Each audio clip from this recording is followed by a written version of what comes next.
चलिए, स्वागत है आप सभी का एक बार फिर से ओरिजिन मैथमेटिक्स में। और आज हम लोग देखने वाले हैं जो आज का जो क्लास है वो क्लास सेकेंड क्लास है। फर्स्ट क्लास हम लोग कल देखे थे। और सबसे पहले मैं आपको बता दूं कि ये क्लास जो है खास करके जो बिहार बोर्ड से 12th के छात्र हैं या सीबीएसई मीडियम से 12th के छात्र हैं, या आप डिप्लोमा कर रहे हैं या आप आईआईटी की तैयारी कर रहे हैं, है ना, या आप JEE की तैयारी कर रहे हैं, है ना, या आप किसी अन्य अदर कंपटीशन तैयारी कर रहे हैं, अन्य किसी एग्जाम की कंपटीशन की तैयारी कर रहे हैं, तो आपको ये क्लास बहुत ही बेहद होने वाला है और आप लोग शिद्दत तरीका से इन क्लास को देखिए। चलिए, कल की जो क्लास थी उसमें हम लोग क्या क्या पढ़े थे और उसके अंतर्गत हम लोग मैट्रिक्स की कौन कौन सी चीज को सीखे थे, थोड़ा सा उस पर एक बार नजर डालते हैं। कल हमने सीखा था कि मैट्रिक्स क्या है, मैट्रिक्स में रो और कॉलम क्या होते हैं। मैं आपको कल HW दिया था। मुझे उम्मीद है कि आप लोग को सवाल बन गया होगा, और जब सवाल बन गया होगा तो यहाँ पर आप लोग को कुछ HW दे रहे हैं, कुछ प्रैक्टिस करवा रहे हैं। इसके माध्यम से आप लोगों को पता चल जाएगा कि कल का जो क्लास था वो हेल्पफुल था कि नहीं, और रिवीजन भी हो जाएगा। तो आप यहाँ पर देख पा रहे हैं कि ये जो है कितने रो कितने कॉलम है। तो ये आपको दिख रहा होगा, ये पहला रो है, और ये आपको दिख रहा होगा ये कौन सा रो है, ये दूसरा रो है। मतलब इसमें कितने रो हैं, इसमें 2 रो है। कितने कॉलम है, तो पहला कॉलम, दूसरा कॉलम, और ये क्या होगा, तीसरा कॉलम। यानी कि पहला कॉलम हो गया, दूसरा कॉलम हो गया, और इससे तीसरा कॉलम हो गया।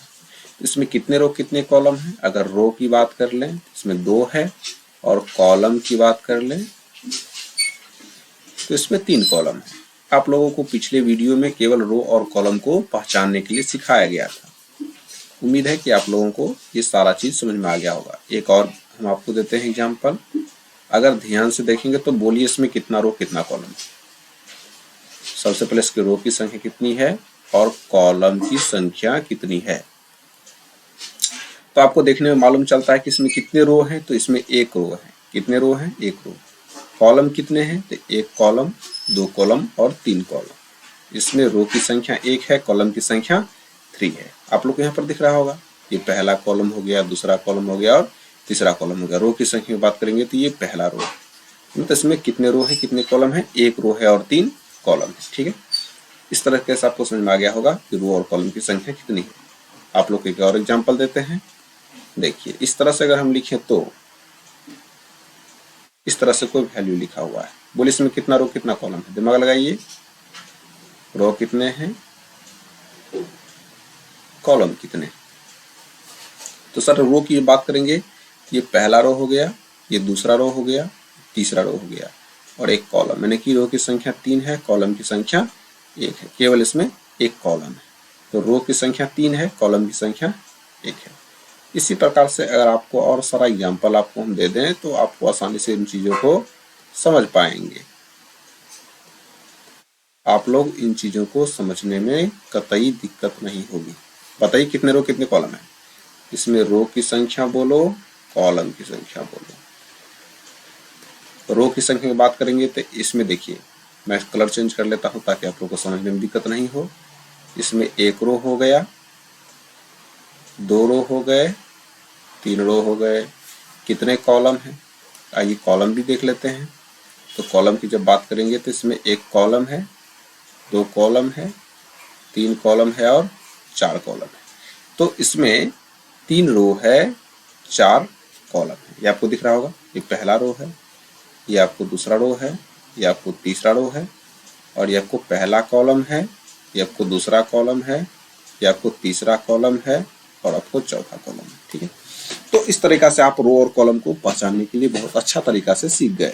ठीक है, आइए एक और एग्जाम्पल लेते हैं। हालांकि अब आप लोगों को एग्जाम्पल की जरूरत नहीं है, आप लोग रो और कॉलम को पहचानने के लिए बेहतर तरीका से सीख चुके हैं। जैसे मान लीजिए आपके सामने में कुछ इस प्रकार का एलिमेंट्स आपके सामने दिया हुआ है। देखिए इसमें कितने रो कितने कॉलम है। अब आपको घसने की जरूरत नहीं है, हमेशा रो और कॉलम को पहले अच्छा से पहचानिए।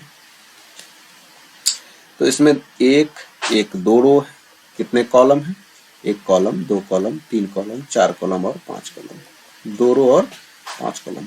मैं उम्मीद है कि आप लोगों को ये सारा चीज बहुत अच्छा तरीका से आ गया होगा। अब हम लोग चलते हैं हेडलाइन में। अब न्यू हेडलाइन दिया जाता है आप लोग के सामने में कि अब हम लोग सीखेंगे कि order of matrix, order of matrix, आव्यूह की कोटि। ये क्या हो गया, क्या हो गया, एक मिनट, चलिए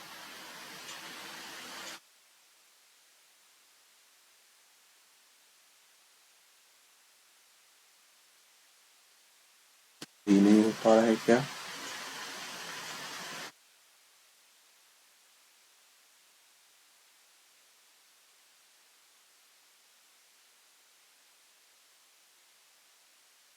चलिए हो गया। हम इसको अब कलर ले लेते हैं। हेडलाइन देंगे हम order of matrix, order of matrix,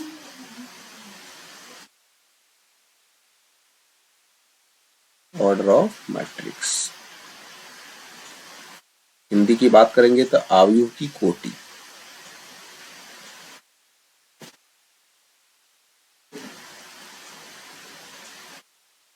आव्यूह की कोटि। देखिए कुछ नहीं है, पहले हम एग्जाम्पल लेते हैं फिर इसका डिफिनेशन लिखेंगे। पहले हम एग्जाम्पल ले लेते हैं और फिर इसका क्या कर लेंगे हम लोग, डिफिनेशन लिख लेंगे। देखिए एग्जाम्पल लेते हैं। मान लिया जाए कि मेरे पास एक मैट्रिक्स इस प्रकार का दिया हुआ है, 2 4 6 3 4 5 ऐसे कुछ दिया हुआ है। इसका कहने का ऑर्डर निकालिए, कहने का अर्थ हो गया कि इसका कोटि निकालिए। हिंदी की बात करेंगे तो कोटि और इंग्लिश की बात करेंगे ऑर्डर। आप लोग इंग्लिश वर्ड याद रखिएगा। तो इसमें ऑर्डर का मतलब होता है इसमें कितने रो हैं, तो एक एक दो रो है, तो रो को पहले लिख दीजिए। और कितने कॉलम हैं, एक दो और तीन कॉलम है, और कॉलम को क्या कर दीजिए, यहाँ पर क्रॉस मल्टीप्लिकेशन का चिन्ह दीजिए, 3 लिखिए। तो 2 क्रॉस 3 ये जो आपको दिख रहा है ना, यही क्या है, यही है ऑर्डर ऑफ मैट्रिक्स। इस मैट्रिक्स का कौन सी है, ऑर्डर है, ऑर्डर ऑफ मैट्रिक्स। तो आपको तो ऑलरेडी रो और कॉलम निकालने के लिए आता ही है। ये अगर बात करेंगे तो ये आव्यूह की कौन सी है, कोटि, आव्यूह की कोटि है, दिख रहा होगा। तो किसी भी आव्यूह का कोटि क्या होता है, तो यदि किसी मैट्रिक्स में m रो हो, हालांकि इसमें दो रो है, तो दो रो, तीन रो भी हो सकता है, चार रो भी हो सकता है, m रो भी हो सकता है, और n कॉलम हो, तब इसके ऑर्डर को m क्रॉस n के द्वारा दर्शाया जाता है। ठीक है, तो इसका डिफिनेशन हम लिखेंगे, यदि किसी मैट्रिक्स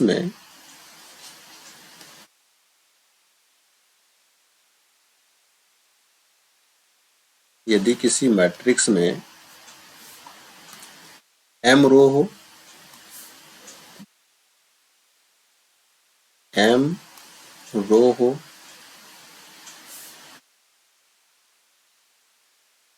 m रो एवं n कॉलम हो,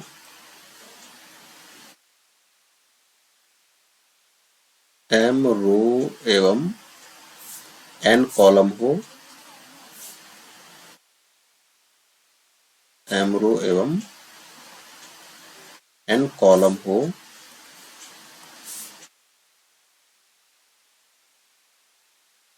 n कॉलम हो, तब इसके ऑर्डर को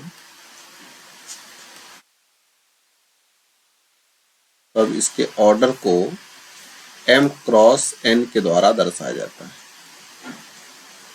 m क्रॉस n के द्वारा दर्शाया जाता है, m क्रॉस n के द्वारा दर्शाया जाता है। ठीक है, यदि किसी मैट्रिक्स में m रो और n कॉलम हो, तब इसके ऑर्डर को m क्रॉस n के द्वारा दर्शाया जाता है। ठीक है, जहां पर m किसको सूचित करता है, m सूचित करता है रो को, और n किसको सूचित करता है, n सूचित करता है कॉलम को, कॉलम की संख्या को। रो की संख्या है ना, और ये किसकी संख्या, कॉलम की संख्या को रिप्रेजेंट करता है। ठीक है, आइए बहुत सारे एग्जाम्पल लेते हैं और एग्जाम्पल के माध्यम से आप लोगों को हम समझाने का कोशिश करते हैं कि अगर ए बराबर कोई मैट्रिक्स लिखा हुआ है इस तरह से 2 4 6 5 ऐसे, तो किसका ऑर्डर क्या होगा, इसका ऑर्डर क्या होगा, इसका कोटि क्या होगा। तो देखिए इसमें कितने रो हैं, तो इसमें एक रो है, यहाँ पर एक लिख दीजिए। और कितने कॉलम है, 1 2 3 4, 4 कॉलम है। तो एक 1 क्रॉस 4 हो जाएगा। तो इसका ऑर्डर क्या हो जाएगा, 1 क्रॉस 4।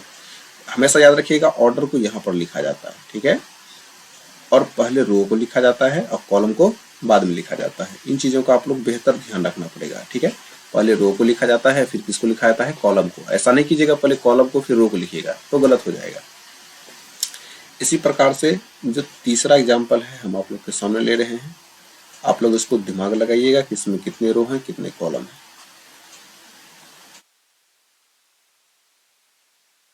आप दिमाग लगाइए इसमें कितने रो कितने कॉलम हैं,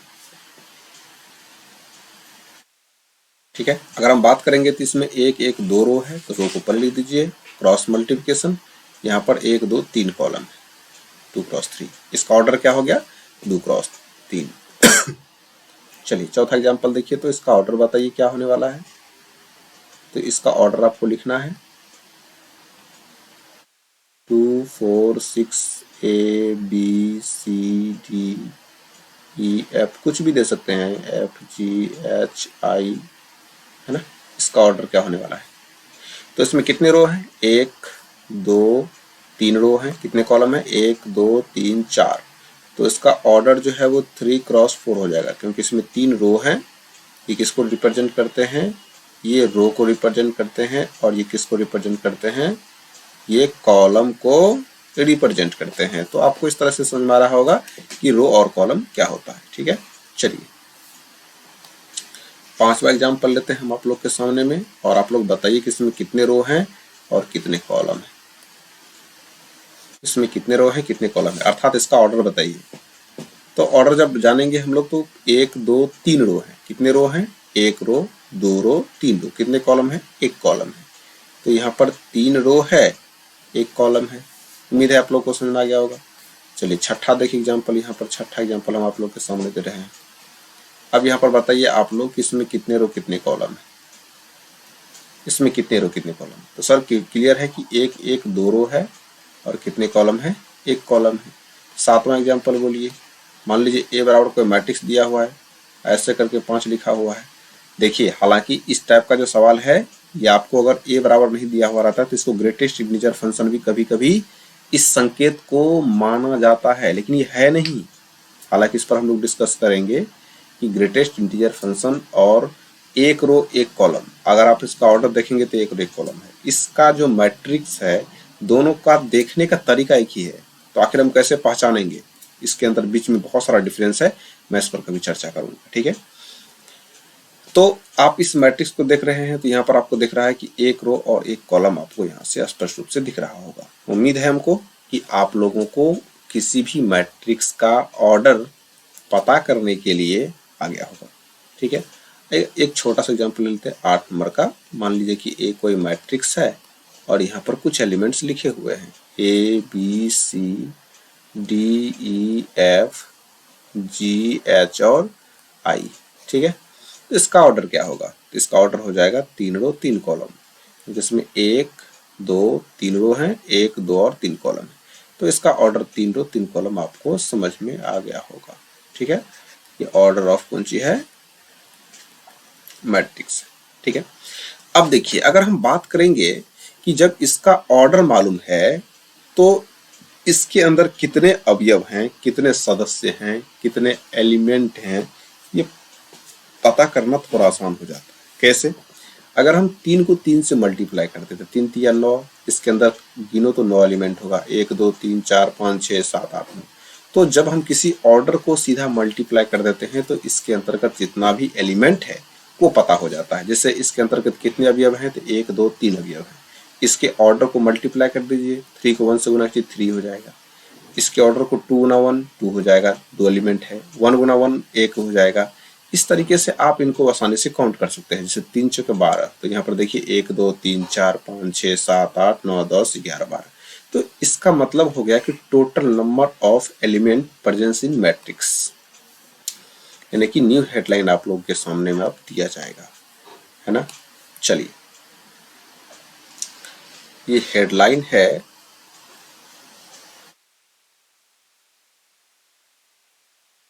चलिए, total number of element, total number of element present in matrix।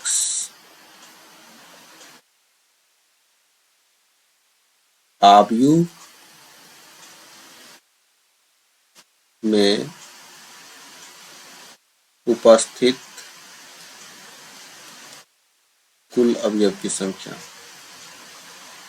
कुल अवयव, इसको हम लोग हेडलाइन दे रहे हैं। देखिए, सिंपल सी बात है, अगर हम बात करेंगे, जैसे एग्जाम्पल हम आपके सामने पहले लेते हैं, फिर जाकर इसके हेडलाइन को देते हैं। जैसे मान लीजिए एग्जाम्पल ले लिया आपके सामने में, जैसे मान लीजिए कि हम एग्जाम्पल लेते हैं और इस एग्जाम्पल के अंतर्गत लिखते हैं कि 2 4 6 3 2 4 9 8 0 ही रहने दो, इसको जो मानना है मान लीजिए, लेकिन यहाँ कोई ना कोई एलिमेंट तो है ही। इसमें पूछ रहा है कि बताइए कि इसमें कितने एलिमेंट हैं, में कुल अवयव की संख्या, कुल अवयव की संख्या, अवयव की संख्या ज्ञात करें, है ना। तो आप तो यहाँ पर काउंट कर सकते हैं, आसानी से काउंट कर सकते हैं। अगर इसका ऑर्डर दिया हुआ रहे, देखो तो ऑर्डर पता कर लेंगे, 1 2 3, इसमें कितने रो हैं, 3 रो है, कितने कॉलम है, 1 2 3 4, 4 कॉलम है, इसका मतलब 3 चौके 12। तो इसमें कुल कितने अवयव हो गए, तो कुल अवयव की संख्या जो हो जाएगा, इसमें सॉल्यूशन अगर हम करेंगे इसके, तो टोटल एलिमेंट जो है, टोटल एलिमेंट जो है ये क्या हो जाएगा, तो इसका ऑर्डर क्या है, 3 इंटू 4, 3 इंटू 4 यानी कि 12 एलिमेंट हो जाएगा। कितने एलिमेंट हो गए, 12। गिनने की जरूरत नहीं है, इसके ऑर्डर से हम लोग पता कर लेते हैं कि इसमें कितने एलिमेंट। तो इसका डेफिनेशन कैसे लिखेंगे, यदि किसी मैट्रिक्स में m रो हो और n कॉलम हो, तब इस मैट्रिक्स में कुल अवयव की संख्या m गुना n के बराबर होता है। ठीक है, चलिए, तो इसका डेफिनेशन हम लोग इस तरह से लिखते हैं, यदि किसी मैट्रिक्स में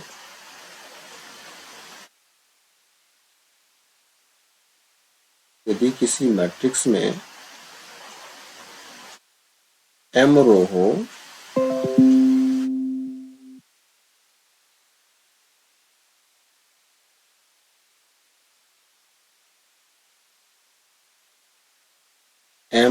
हो एवं n कॉलम हो, तब यदि किसी मैट्रिक्स में m रो हो एवं n कॉलम हो, तब इसके को हटा दीजिए,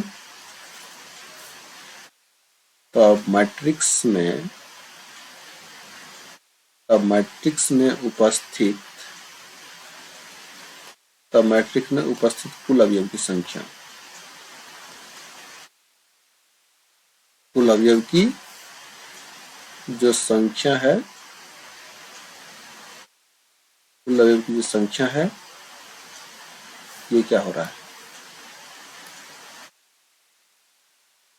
उपस्थित यहाँ कुल हो जाएगा,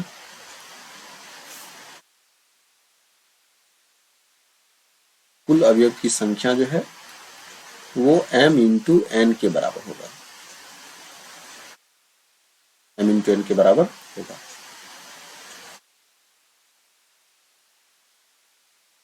चलिए, तो यदि किसी मैट्रिक्स में m रो हो एवं n कॉलम हो, तब मैट्रिक्स में कुल अवयव की संख्या m इंटू n के बराबर होता है। तो आपको यहाँ से समझ में आ गया होगा। जैसे मान लीजिए एग्जाम्पल, एक ऑब्जेक्टिव आपके सामने डालते हैं। क्वेश्चन है कि यदि किसी मैट्रिक्स का ऑर्डर 5 क्रॉस 4 है, तो कुल अवयव की संख्या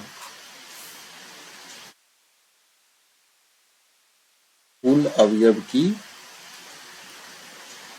संख्या क्या होगा, आपको पता करना। ऑप्शन ए है 20, ऑप्शन है 24, ऑप्शन सी है 9, ऑप्शन बी है 12। तो आप जानते हैं कि किसी मैट्रिक्स का ऑर्डर m क्रॉस n है, तो इसमें कुल अवयव की संख्या m इंटू n के बराबर होगा, यानी कि 5 को 4 से गुना करेंगे तो किसके बराबर आ जाएगा, 20 के बराबर आ जाएगा। ठीक है, तो आपने यहाँ पर दो चीज सीखा। पहला चीज क्या था, ऑर्डर ऑफ ए मैट्रिक्स। दूसरा क्या था कि total number of element present in matrix. अब देखिए यहां से एक सवाल और निकल के आता है, वो क्या है कि अगर आपसे कहा जाए, ये तो मालूम चल गया कि ऑर्डर दिया हुआ है तो इसमें कितने अवयव हैं ये पता चल गया। अब क्या होता है कि जस्ट सवाल इसका उल्टा पूछ देता है। जैसे में यदि कह देगा कि यदि किसी मैट्रिक्स में 24 अवयव है, अब इसमें अवयव की संख्या दे देगा आपको। यदि किसी मैट्रिक्स में 24 एलिमेंट है, 24 एलिमेंट है, तो संभव कोटि यानी कि ऑर्डर, संभव ऑर्डर ज्ञात करें, है ना। इस तरह का सवाल आपसे पूछा जाएगा। यदि किसी मैट्रिक्स में कितने अवयव हैं, 24 अवयव हैं, तो संभव कोटि ज्ञात करें। देखिए सिंपल सा ये बात है कि हम इसको कैसे निकालेंगे। मान लीजिए ए बराबर कोई मैट्रिक्स है, इसमें कितने अवयव हैं, इसमें 24 एलिमेंट हैं। कितने एलिमेंट हैं, 24 एलिमेंट। तो आप इसका ऑर्डर कैसे पता करेंगे। हो सकता है एक रो हो 24 कॉलम हो, तब ना 24 का 24 हो जाएगा। या ऐसा भी हो सकता है कि 2 रो हो 12 कॉलम हो। ऐसा भी हो सकता है 3 रो हो 8 कॉलम हो, क्योंकि 8 से 24 होता है। ऐसा भी हो सकता है 4 रो हो 6 कॉलम हो। 5 से तो होगा नहीं, फिर इसका उल्टा हो जाएगा। 6 गुना 4 है ना, 8 गुना 3, 12 गुना 2 और 24 गुना 1, 24 गुना 1। ये सारे के सारे क्या है, ऑर्डर हैं। इतने ऑर्डर संभव हो सकते हैं। तो कितने ऑर्डर हो गए, 1 2 3 4 5 6 7 और 8। अरे वाह, कुल 8 ऑर्डर संभव है। 8 ऑर्डर संभव है, यानी कि अगर एलिमेंट दिया रहे, ऑर्डर पूछे, तो आप लोग जितने संभव ऑर्डर होते हैं वो सारे के सारे चीज आप लोगों को आसानी से समझ में आ गया होगा। ठीक है, एक और एग्जांपल ले लेते हैं आप लोग के सामने में। क्वेश्चन है, यदि किसी मैट्रिक्स में यदि किसी मैट्रिक्स में 18 अवयव हैं, है ना। कितने अवयव हैं, 18 अवयव है, तो संभव कोटि ज्ञात करें। तो संभव कोटि ज्ञात करें। देखिए ये इलेक्ट्रॉनिक्स बोर्ड है, तो यहाँ पर चलता थोड़ा कम है, तो आप लोग अक्षर को मेंटेन कर लीजिएगा। तो संभव कोटि ज्ञात करें, है ना। चलिए अब जरा ध्यान से देखिएगा, हल करते हैं इसको। और आप जब ध्यान से देखिएगा तो यहाँ पर ए बराबर एक मैट्रिक्स है। जैसे मान लीजिए इसमें कितने अवयव हैं, इसमें 18 एलिमेंट्स है ना। तो आपको पता होना चाहिए कि 18 एलिमेंट्स है तो इसका ऑर्डर क्या क्या होगा। या 1 क्रॉस 18 हो सकता है, या 2 क्रॉस 9 हो सकता है, या 3 क्रॉस 6 हो सकता है। 4 तो होगा नहीं, 5 तो होगा नहीं, फिर इसका उल्टा हो जाएगा, 6 क्रॉस 3, 9 क्रॉस 2 एंड 18 क्रॉस 1। तो आप देखते हैं कि इसका ऑर्डर कितने संभव हो गए, 1 2 3 4 5 6 में कितने ऑर्डर संभव हैं। तो कुल ऑर्डर जो है, कुल ऑर्डर की जो संख्या है या कुल संभव जो है वो कितना हो जाएगा, इसमें 6 ऑर्डर संभव हो जाएगा। कितने ऑर्डर हो जाएंगे, 6 ऑर्डर हो जाएंगे। तो आप लोगों को बिल्कुल आसानी तरीका से इन सारे सवालों को समझ में आ गया होगा। अगर आप लोग को नहीं समझ में आएगा तो इस वीडियो को दोबारा देख लीजिएगा, आपको समझ में आ जाएगा। ठीक है, तो आज जितना भी चीज को हम लोग पढ़े, इन चीजों को हम लोग HW के रूप में आज देखते हैं। और आप लोग इसको वीडियो को रोक करके सारे की चीज को आप लोग जरूर बनाइएगा। तो सबसे पहला जो मेरा प्रश्न है वो है कि फाइंड ऑर्डर ऑफ मैट्रिक्स, यानी कि इस मैट्रिक्स का आपको क्या निकालना है, ऑर्डर निकालना है, कोटि ज्ञात करना है ना।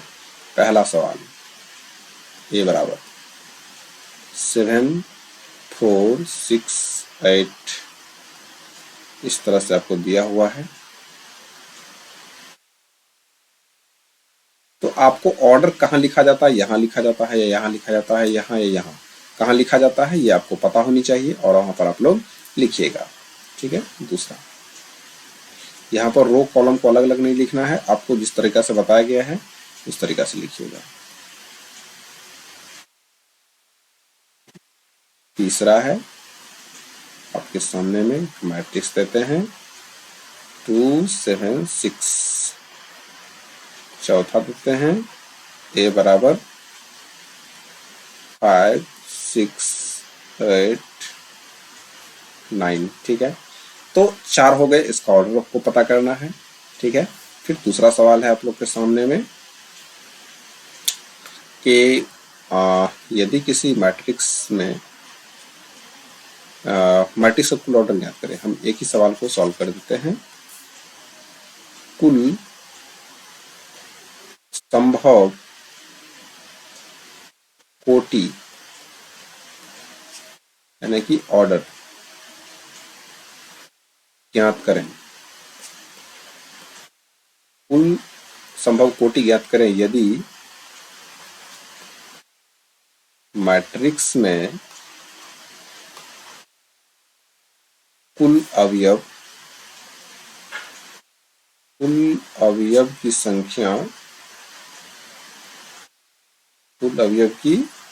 संख्या निम्न है ना।